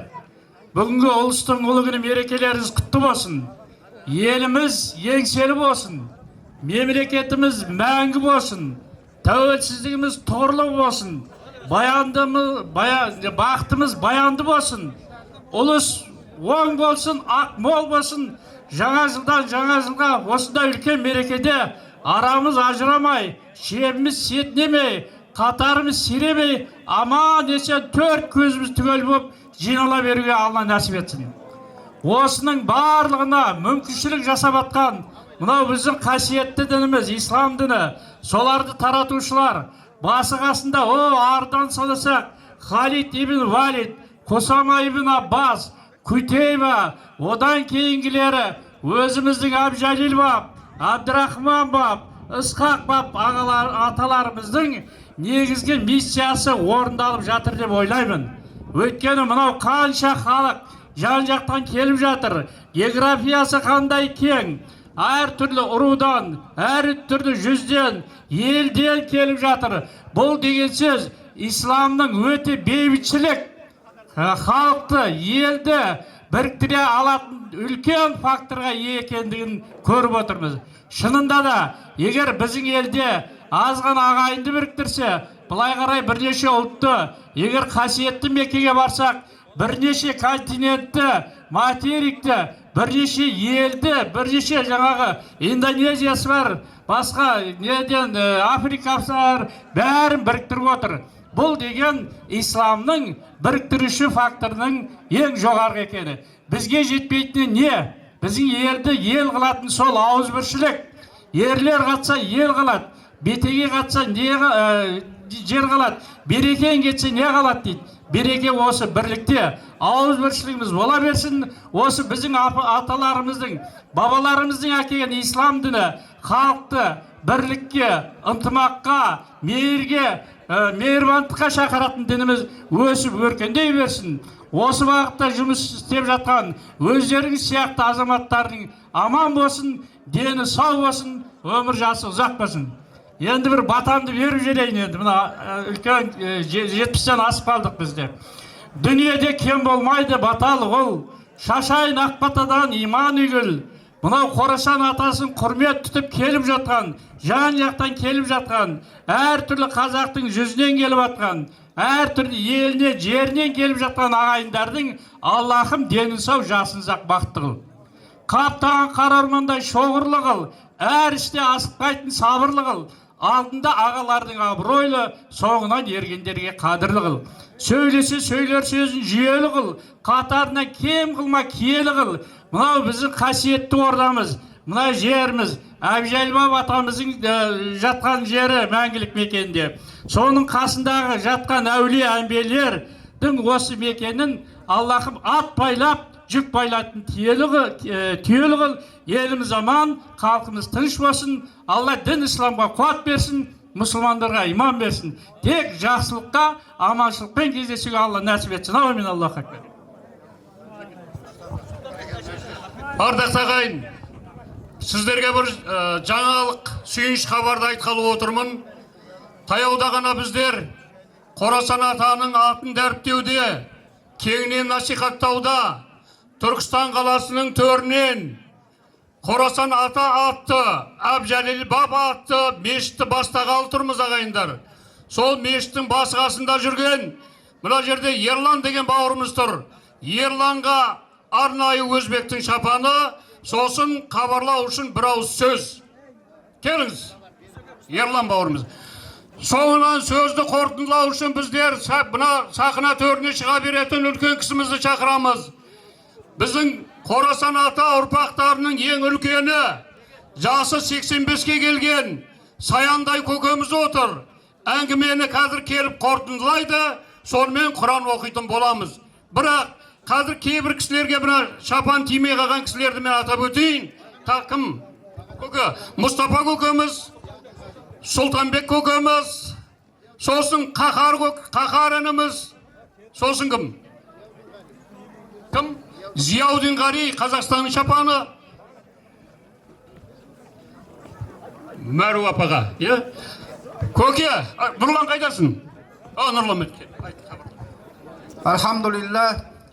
Вассалату вассаламу аля сайидина Мухаммадин саллаллаху алейхи вассалям ва аля алихи ва азхабихи аджмаин Ассаламу алейкум ва рахматуллахи ва баракатух. Мына Асыл көкеміздің бастауымен өзі бір ұсыныс қылып еді. Соны Түркістаннан Ғазиз деген ағамыз жер тауып, сол жерді ағайындар болып, сол жерді алып, сол жерден Әбжәлбап атамызға мешіт тұрғызамыз деп, сол жерде үлкен 40-40 қылып, мұнарасымен және де үлкен жалпы 12 бұрышты қылып мешіт салынайын деп жатыр иншалла. Сол Алла қаласа осы мына референдуммен жәдегі бәріне бәте алып болғаннан кейін документті ауыстыруға жұмысқа бастап кеттік. Қашан документ ауысады, содан кейін иншалла Алла нәсіп етсе әркім өзінің үлесін қосар. Иншалла сол жұмысты Алла қаласа бастап жатыр Алла қаласа. Сондықтан бәріңізге иншалла жұғысты болсын иншалла бәріңізге. Мынау 40-тың бірі Қыдыр дейді. 40 атамызға сауабы барып тұрсын деп сол мешітті бастап осы түрткі босақпа деген ниеттеміз иншалла. Сондықтан бәріңізге Алла разы болсын иншалла. Осы майдың ішінен басталып кететін шығар иншалла мешіт Алла қаласа. Рахмет. Өзбекстандық бір зерлі шапан жауып жүрміз. Қадірлі ағайын, келесі сөзді біз Ізан көкеміздің кезінде мұғалимасы ұстазы болған, бүгінгі күндері Қожакенттің аналарының анасы деген деңгейге жетіп қалған Мәру апамыздан бір бат алып жіберейік, жасы үлкен, 90-ға келіп қалған кісіден бат алу деген қандай ғанибет болады?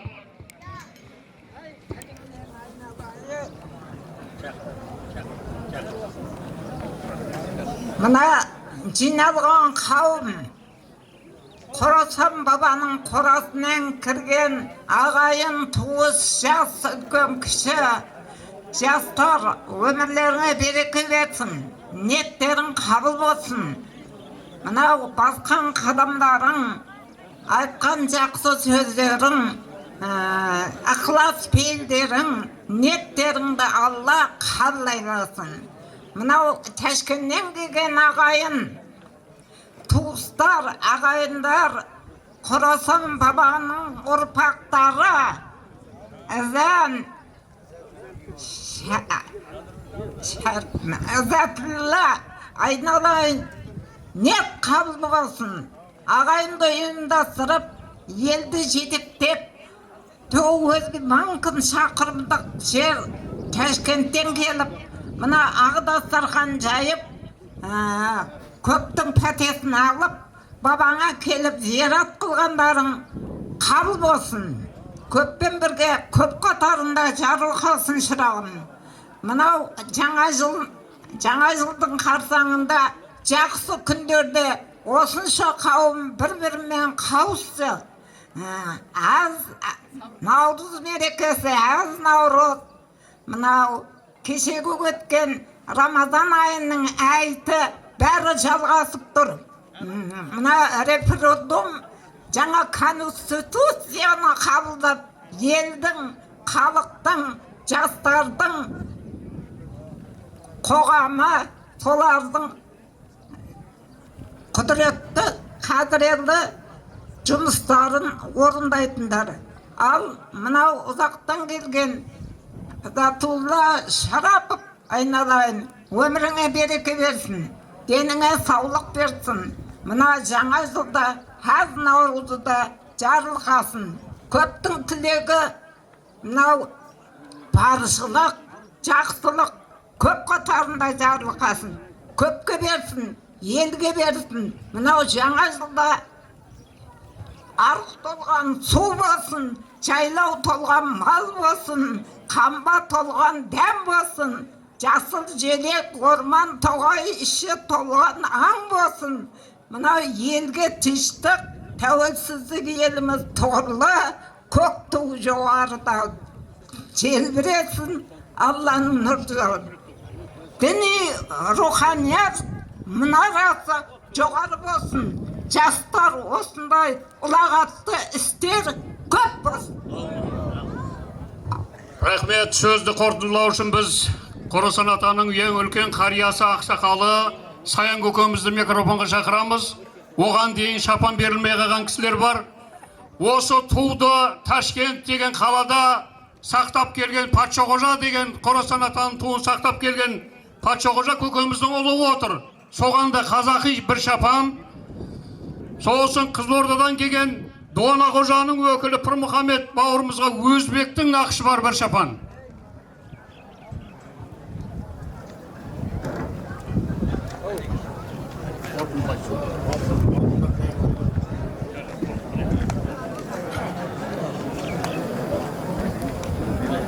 Сәлем бердік. Ассалаума алейкум. Халықаралық бүгінгі жиынға қатысып отқан Қорасан атаның ұрпақтары және Қорасан атаны пір тұтқан қоңыраттар, ұлы жүз, кіші жүз, орта жүздің бәрді. Айтатын әңгіме көп еді. Мен оның бәрін айтып жатуға уақыт болмайтын болғасын. Асылға мені сөйлетпей қойдым. Сөйтем қорытын сөз сөйледі батыр ғой. Ізет бауырымыздың істеген еңбегі өлшеусіз өте үлкен. Бір кесене салудың өзі, бір әшейін 4 бөлмелі үй салудың өзі қаншалықты күшке келеді. Соны кесене салудың зор екені, оны сонау Өзбекстаннан, Самара, Бұхарадан осынша көпті жұмылдырып тірлік істегеніне ризамыз. Бұның қасында тағы да ас беренде 2-3 рет оқталынып, бүгінгі күні сәт түстір. 20-шы жылда осы тірлікті бастаған кезде Ковид әзіретеді, тірлігі тоқтап қойды. Ай, осы тірлік күйсін болып кетеді десем, ұмытпай аяқтап нәтижесін жоғары дәрежеде өткізіп атқанына. Ізет бауырымызға және Өзбекстанның халқына, Өзбекстандағы ағайындарға мың қаты рахметімізді айта тұрып, сәлемімізді жолдаймыз. Дендерің сау болсын, аман болыңдар. Бабаларымыздың ұрқы қолдап желеп жебе берсін. Еліміз тыныш, жұртымыз аман. Сыртқы ішкі жаулардан Алла сақтасын. Дінде Алла біздің бабаларымыз салған ислам дініне Алла қуат берсін. Дінде әртүрлі жаққа таратып, әр саққа жүгіртіп атқандардан Алла сақтасын. Еліміз тыныш, жұртымыз аман болсын тағы. Рахмет көке. Енді көпшілік жиналған жерде әрине бір кемшіліктер болады ағайын. Мүмкін кейбіреулеріңізге тамақ жетпей қалған болуы мүмкін, шай жетпей қалған болуы мүмкін. Енді ондай үлкен жиындарда болады. Сондықтан тағы да бір мәселеміз қап кетіпті.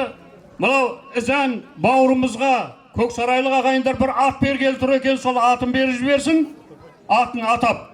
Содан кейін Пақырдың бауырымыз мына жасап келген дүниесін беретін кісілерге ода беріп жіберсін, сосын Құран оқитын боламыз. Пақырдың бауырымыз бер жақындаңыз. Пақан қазақ еліне белгілі шебер, қолөнер шебері. Нұрсұлтан Назарбаевтың өзі білетін, кешегі Кемел Тоқаевтың өзі көрген, сондай бір белгілі шебердің туындылары өзі береді қазір. Сіз атыңызды атай беріңіз, ал. Ассалаумағалейкум, жиынға жиналған құрметті ағайындар. Бүгінгі мына жиындарыңыз құтты болсын, ниеттеріңіз қабыл болсын. Ал мына Ізән аға, сіздің атыңызды бұрыннан білеміз. Мынау қиыншылық заманда мына бабамыздың басын көркейткеніңізді, сонша қиыншылық заманда еңбегіңіздің зор екен. Ал енді мына Көксарай деген жерде бір жүзей Қорасан қожа тұрамыз.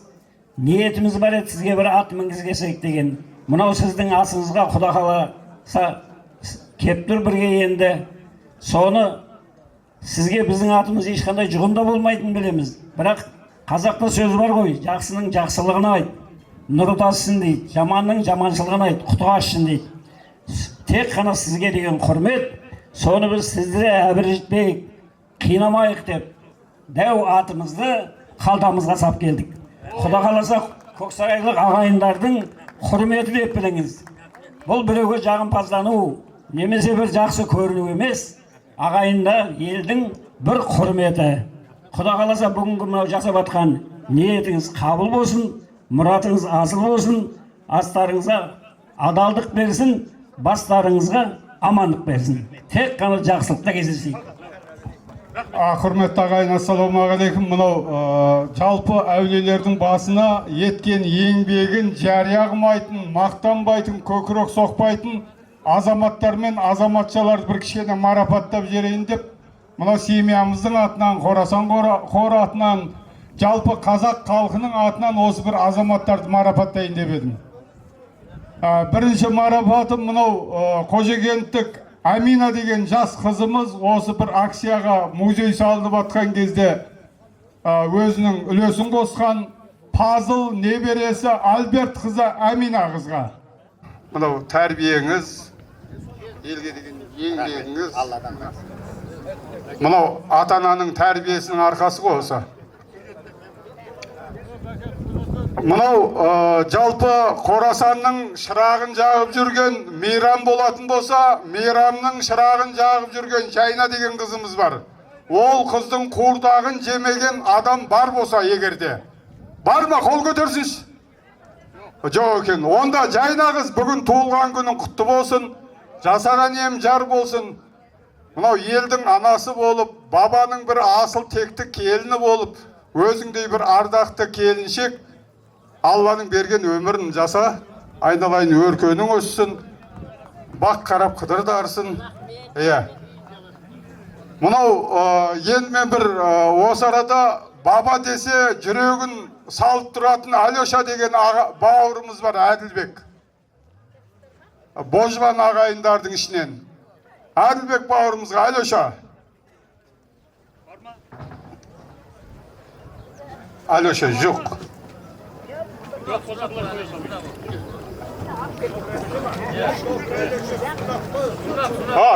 па? Мейлі, сунақ болсын. Бойы күшті қонақ болсын. Жаңа мынау Жәмила қызыңыз, Айжан қызыңыздікі. Айжан, жабу жүрген қыз, болды. Құрметті ағайындар, осы арада енді бір айта келетін дүние, мынау жаңағы жария қылмайтын жандар деп отырмын ғой. Біреуі мынау Қожакенттік бауырымыз Үсенов, Ергешұлы, Изатулла. Жалпы Ізән дегендер, Изатулла дегендер өзі мықты атына сай азаматтар ғой. Изатулла бауырым бар ма? Мынау қазақтың нары бір туар азаматтарға арналған туынды бар еді, Изатулла. Мынау Нарзила көке, Изатулланы кіналасыз ба?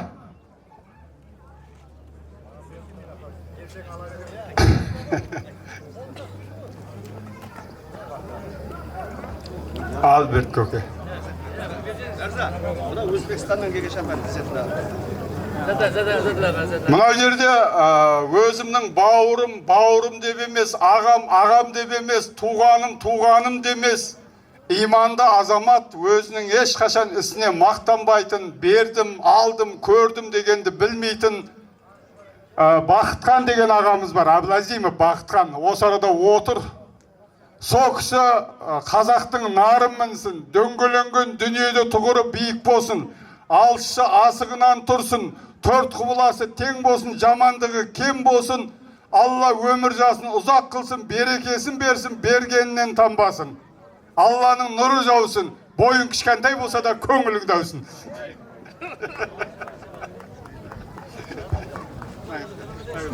Әсеге.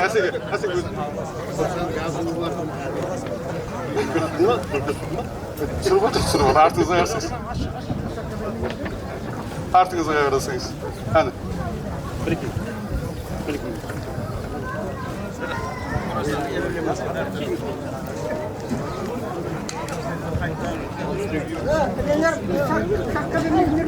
Бар, каз, барат. Мынау жүрек жағындағы, мынау белгіге назар аударыңыздар ағайындар, шапандағы. Әбжәлбап, Қорасан ата деген жазуы бар. Өте қымбат шапан. Бәке. Бірауыз айтасыз ба? Құрметті ағайындар, тағы бір сондай азаматымыз Әлібек Мәшбекұлы бауырымыз. О кісіге де дәл сондай дүние Құда қаласа.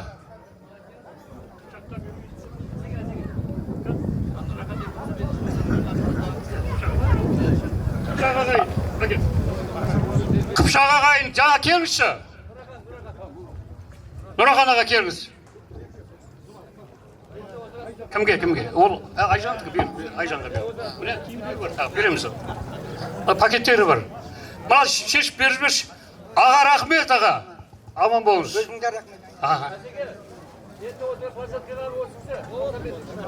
95-ші жылы осы төңіректі тазалауда айрықша еңбек сіңірген көкеміз деп жатыр.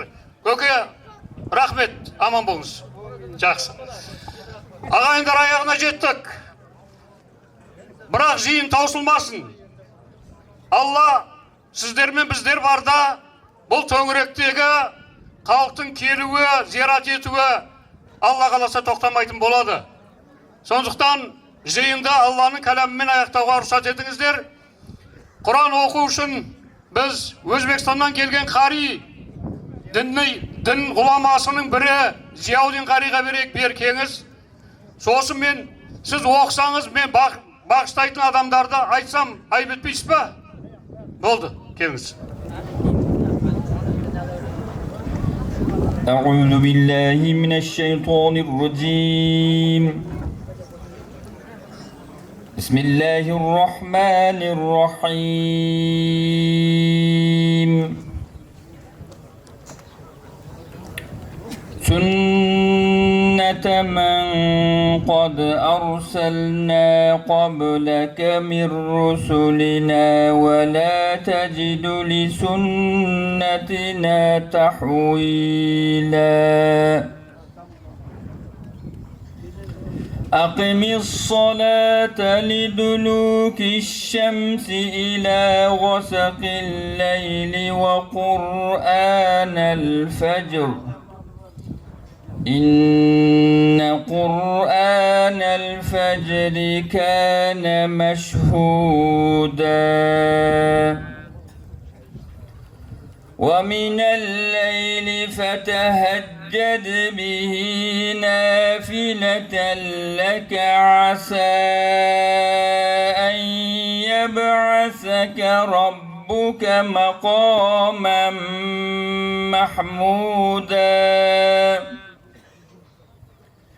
وقل رب أدخلني مدخل صدق وأخرجني مخرج صدق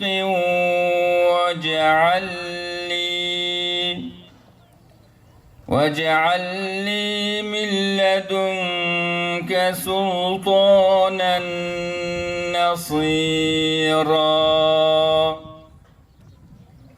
وقل جاء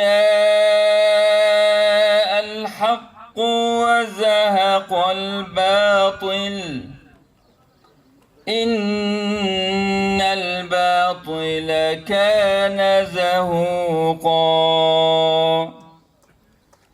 وننزل من القرآن ما هو شفاء ورحمة للمؤمنين ولا يزيد الظالمين إلا خسارا سبحان ربك رب العزة عما يصفون وسلام على المرسلين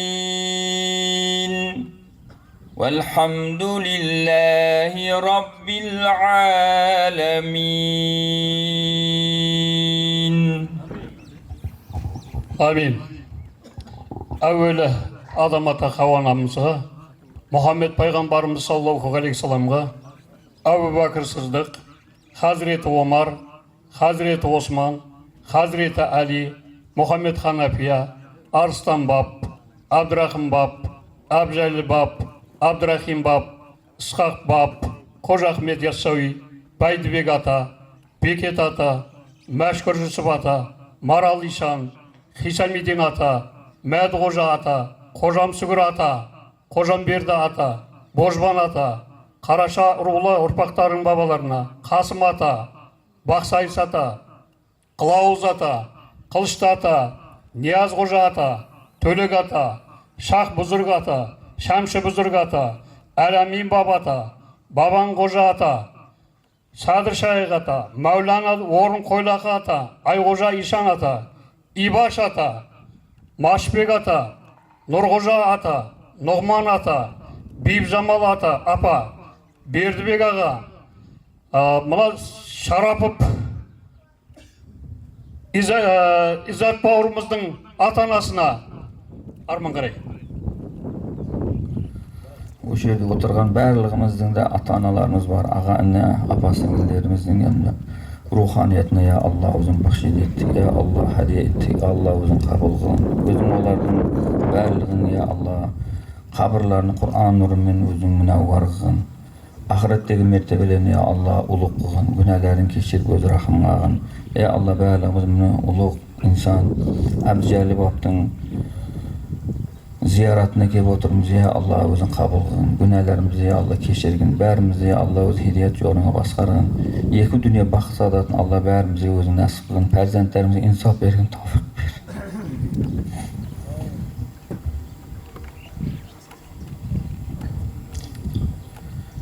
Allahümme ahsen akıbetine fil ve ecirne min khizib dünya ve azabil ahire. Bir rahmetike. Bir minut. Xatım Kur'an var eкен, başlап жіберсіне айып етпеңіздер. أعوذ بالله من الشيطان الرجيم بسم الله الرحمن الرحيم قل هو الله أحد الله الصمد لم يلد ولم يولد ولم يكن له كفوا أحد بسم الله الرحمن الرحيم قل أعوذ برب الفلق من شر ما خلق ومن شر غاسق إذا وقب ومن شر النفاسات في العقد ومن شر حاسد إذا حسد بسم الله الرحمن الرحيم قل أعوذ برب الناس ملك الناس إله الناس من شر الوسواس الخناس الذي يوسوس في صدور الناس من الجنة والناس الله أكبر الله أكبر لا إله إلا الله والله أكبر الله أكبر ولله الحمد بسم الله الرحمن الرحيم الحمد لله رب العالمين الرحمن الرحيم مالك يوم الدين إياك نعبد وإياك نستعين اهدنا الصراط المستقيم صراط الذين أنعمت عليهم غير المغضوب عليهم ولا الضالين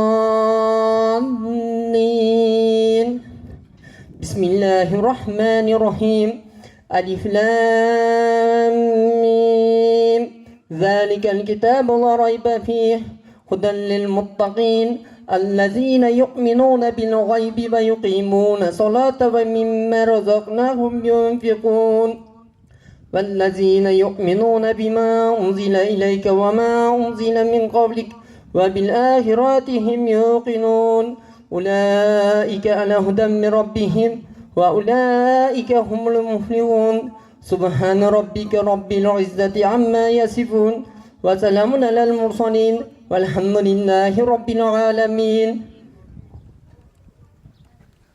آمين. اللهم أوصى مثل ما قرأناه بعد القبول منا تحية واصلة إلى روح آدم ونوحا وإبراهيم وموسى وعيسى وداود وسليمان ونبينا وشفيعنا محمد المصطفى صلى الله عليه وسلم وآله وأصحابه أجمعين.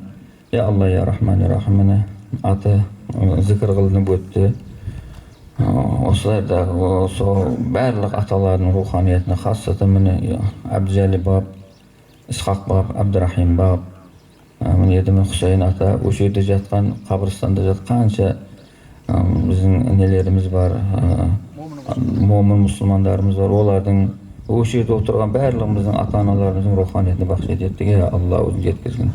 Алла олардың қабіріне, Алла өзін мынауар қылсын, ақыретін абат қылсын. Барлығымызды ya Allah öz hidayet yoluna baskarımızı kıvatkan Kudaylarımızды Allah kabul kılın. Bәрімізді ya bir-birimizге mehri akıvatты kılın. екі дүние бақыт саадатын Алла бәрімізге нәсіп қылсын. Жазалаллаху хайра би рахматика я архамар рахим. Ардақты ағайын, жылдағы 23 наурыз күнгі келесі жылғы да осындай жаттанды күн боп қалады деп есептейміз. Сондықтан келесі кездескенше төрт көзіміз түгел аман сау болыңыздар. Өзбекстаннан келген ағайындарға мың алғыс айтамыз елдің атынан. Қорасан қоры атынан, елдің атынан Өзбекстандық ағайындарға көп рахмет айтамыз. Алла жолдарыңызды берсін жортқанда, елдеріңізге аман есен жетіңіздер. Көп рахмет.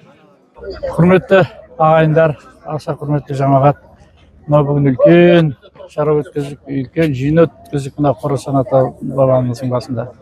Қорасан атаның негізгі миссиясын білесіңдер, халыққа мына ислам дінін тарату, сол исламмен бірге өркениет тарату, исламның өркениетін, исламның білімін, ғылымын тарату, осындай үлкен шарамен. Жалпы ислам деген өзі халықты ынтымаққа, ырысқа, ауызбіршілікке біріктіріп жүрген дін. Оның біріктіруші факторын біз күнде көріп отырмыз. Мынау Қожа Ахмет Яссауидің қасында қанша қазақтың ұлы жүзінің, орта жүзінің, кіші жүзінің қанша батырлары, билері, бекзаттары барлығы жатыр. Осының бәрін біріктіріп отыр. Соның Қожа Ахмет Яссауидің өзі ұстазы болған. Қожа Ахмет Яссауидің өзі мынау осы атасына келіп зиярат етіп, бабам Қорасан, келдім арасан, зиярат етейін деп ісімді сұрасаң, мүшкіл халымды қылғайсың аңсаң, рахмет бабам Қорасан деп мынау Қожа Ахмет Яссауидің өзінің бабасы. Бұл деген біздің тарихымыздың бір жағынан өте тереңде жатқандығын білдіреді. Кейбіреулер айтады, ой, пәлен жыл болды деп, мына бірнеше ғасырлардан бері жатыр. Біздің тарихымыздың терең екенін, өркениетіміздің одан да терең екенін көрсетеді.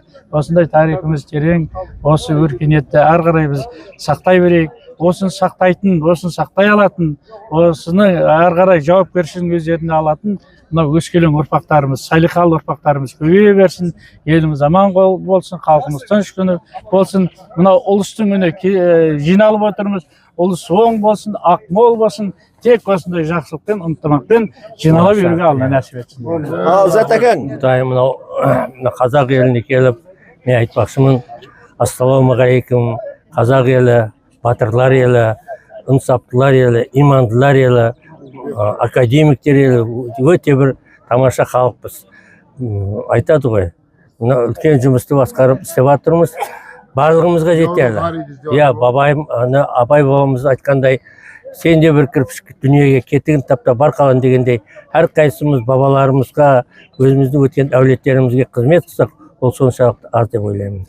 Құдай бәрімізге береке берсін, үйімізге тыныштық берсін, денсаулық берсін. Әр жыл осындай уақытта ойнап күліп ұшырасайық, жүзіміз жазылмастан күліп ойнап ұшыраса берейік. Мағлұматтарды біздің білуімізше 6-шы или 5-ші жаңғыртылуы бабамыздың. Соны қазіргі заманның 21-ші ғасырдың үлгісі етіп жаңартқан өзіңізге Алла мыңда алғыс. Көзіңіз барда рахметімізді айтайық. Біз тұрғанша, ұрпағымыз тұрғанша сіздің есіміңіз осы бабаңыздың ұлықтаған күйінде тұра береді. Рахмет.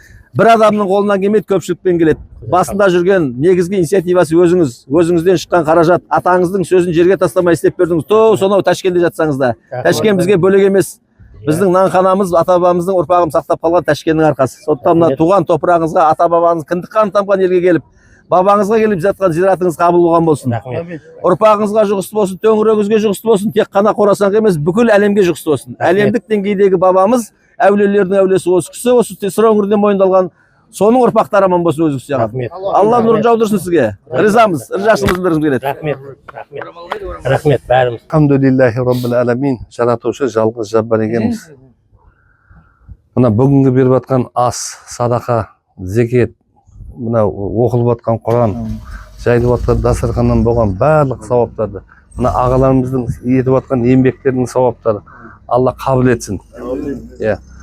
Жаратушымыз еліміздің тыныштығын, отбасымыздың амандығын, бірлігін, өсіп келе жатқан балдарымыздың, ұлдарымыздың, қыздардың өмір жастарын ұзақ қыл, берекелі, хайырлы, бақытты, мағыналы, сондай бір қызықты ғұмыр нәсіп ет. Еліміз көркейе берсін. Амандықта, жақсылықта осылай кездесіп, қауышып тұруға, бірімізді құшақтап сәлем беріп тұруға Алла нәсіп қылсын. Rabbana atina fid dunya hasanatan va fil akhirati hasanatan. Qabul bo'lsin. Еңбектеріңіз жаңсын.